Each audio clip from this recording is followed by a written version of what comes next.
Hi everyone, and welcome to this week's episode of Learning Kitchen Live here at Community Servings. My name is Colleen and I'm one of the dietitians on staff here. I'm excited to share this week's recipe with you, which is make-ahead muffin tin frittatas.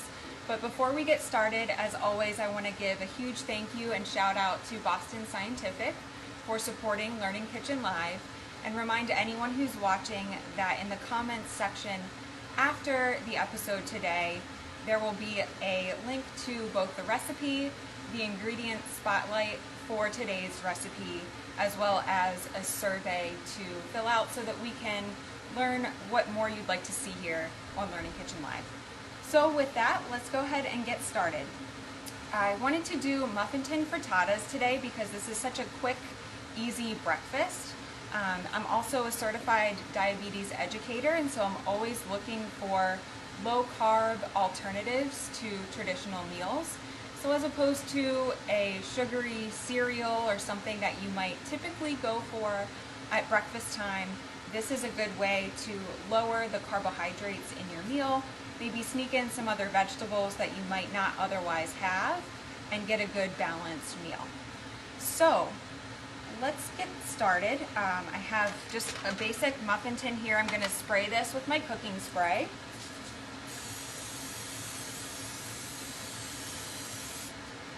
And then I have a dozen eggs that I've already cracked open because that would be really boring for you to watch. I'm just going to whisk them together. And I wanted to take some time to clarify some controversy about eggs. In the past, people with high cholesterol may have been told to avoid egg yolks, but the more research that has been done, we know that your blood cholesterol levels are actually more closely linked to the amount of saturated fat and trans fat that comes from your diet. So you could certainly still include egg yolks from time to time as part of a heart-healthy, balanced diet. The other thing that I really love about eggs, despite their high cholesterol content, is they're really high in protein. So there's about 6 grams of protein in one egg, and it's going to give you all of the essential amino acids that you need. So we have our dozen eggs whisked, and this is essentially the base of our frittatas. You could put some salt and pepper in there just to give it a little bit of extra flavor. If you wanted to include some garlic powder or other herbs and spices, that's always an option for you too. Then we're going to measure out about 1/4 cup of eggs into each one of our muffin tins.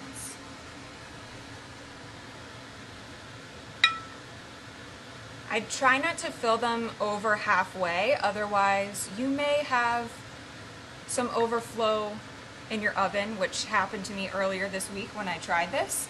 But that's also why I'm baking this on top of a cookie sheet in case that happens. That'll eliminate some mess that you have in your kitchen.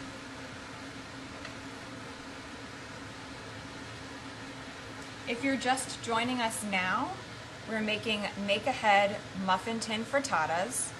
This is a great balanced breakfast, high in protein, which is going to fill you up and keep you feeling full for a longer period of time. I might pair 1 or 2 of these in the morning with a slice of whole grain toast to make a nice balanced breakfast. And of course you could have these for lunch or dinner as well.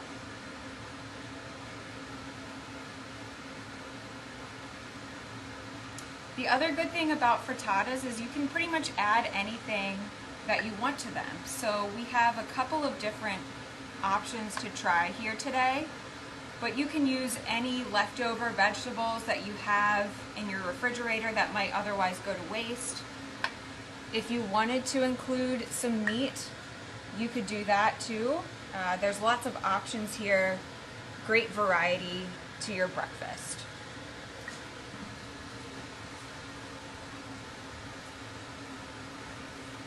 And that's the other great thing about eggs too, is they're very versatile. You can use them for a lot of different dishes. I would just mention that to prevent any sort of foodborne illness, you want to make sure that they're fully cooked and that the egg is solidified. So about 160 degrees internal temperature would be a good thing to look out for. or that everything has solidified. So scrambled, hard-boiled, as muffin tin frittatas are just a couple of examples of ways that you could prepare eggs in a healthy, safe manner. So feel free to experiment with whatever vegetables or meats that you have at home. Today I have 3 different options to share with you that I've tried and personally enjoy. So the first is a spinach, scallion, and cheddar cheese option. So I have about 1/4 cup of chopped spinach, and I'm going to put this in about 4 of my muffin tins. Spinach is a really good source of iron, good source of folate, some other vitamins and minerals. So that's going to boost the nutrition content of your frittatas. I'm also going to include some green onions or scallions. That gives it a really great flavor, but not quite as strong or as pungent as white or red onions.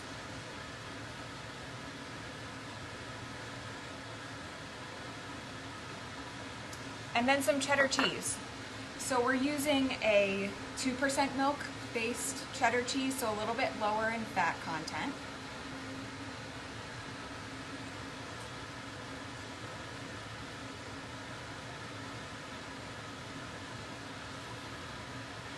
And that's our first option of frittatas. So we have a couple of additional options that we can try today. The second one that I have prepared is a mushroom, bell pepper, and garlic. So we have some baby Bella mushrooms that have just been very thinly sliced. You can always make a frittata in a larger casserole dish too, in which case I might leave the mushrooms a little bit bigger than this. But since they're going in muffin tins, I'll cut them pretty small. It took me maybe 20 minutes to cut all of these vegetables ahead of time. So again, not a lot of prep, and then you're gonna have breakfast for several days, if not the whole week, with this recipe. I also have some diced bell peppers. I chose yellow, but you could use a red or orange. A lot of times the different colors in our fresh fruits and vegetables signify different nutrients. So it's always good to eat the rainbow when it comes to your fruits and vegetables.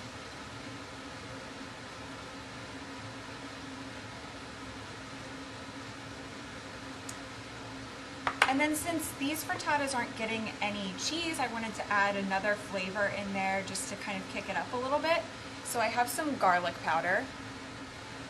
You could also use fresh minced garlic, but about 1/4 teaspoon of garlic powder per frittata is going to give it a nice additional flavor.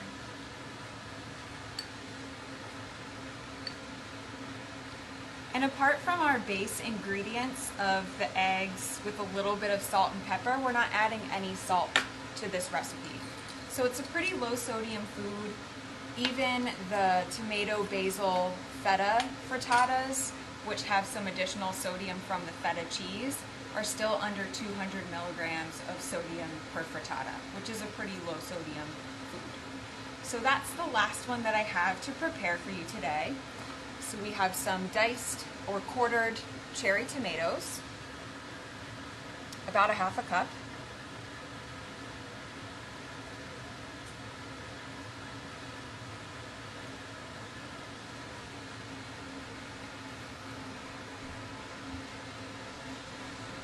And then some feta cheese and some fresh basil. I like using fresh basil because I think it provides a little bit more flavor and aroma than you would get from dried basil. But if you wanted to use dried basil, I would just cut the volume by about 1/3. So this calls for about 3 tablespoons of fresh basil. If you had dried at home, I would use maybe a tablespoon, maybe even a little bit less than that, because it is very strong when it's dried.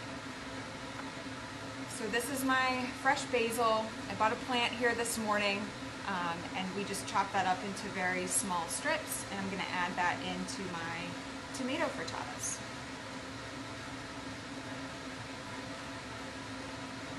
Again, the basil is a really great way to add some flavor without adding extra salt or sodium, which is something that we talk about a lot here on Learning Kitchen Live.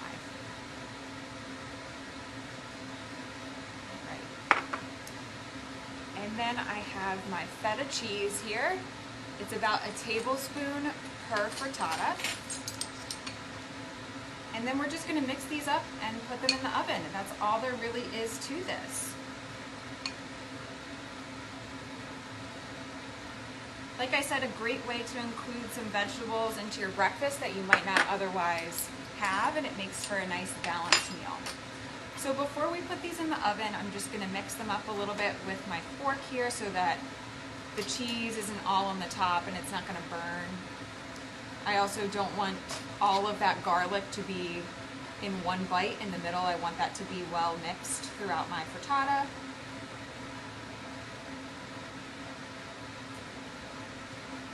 And then we're going to put these in the oven at 350 degrees for about 20 minutes. Depends on your oven, so I might check them at about 12 or 15 just to make sure, again, that they're not overflowing and that they're not getting too dark on the outside, but you want to make sure that the middle of the egg is set and solidified. The other great thing about this recipe is they keep well, so eggs are a great source of protein. They last for maybe 4 to 6 weeks in your refrigerator, but once these are baked, you could put them in the fridge for maybe 4 to 6 days and they should be fine to reheat with just a damp paper towel for maybe 20 or 30 seconds at a time until they're heated well through. You can also put them in the freezer after they're baked, and then once they're thawed, again, put them in the microwave with a damp paper towel for maybe 20 to 30 seconds until they're heated through. So a great way to prepare some of your breakfasts ahead of time and have those make-ahead meals. So let's go ahead and pop this in the oven. Again, 350 degrees for about 15-20 minutes, and we'll check at that point.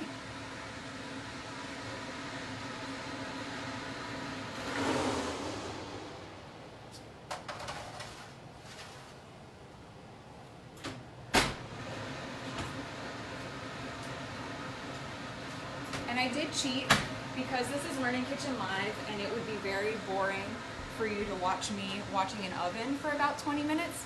I have a set that has been baked ahead of time. So you see that nice golden brown color on top. The egg has fully solidified, and so this is our tomato, basil, feta, our garlic, pepper and mushroom, and then our cheddar, spinach, and scallion. Again, those are just some suggestions that I came up with based on the flavors that I personally enjoy, but you can get creative with this with whatever vegetables you have in your kitchen or whatever flavors you like. So I hope that you give this recipe a try at home. Thank you again for joining us this week on Learning Kitchen Live, and take care.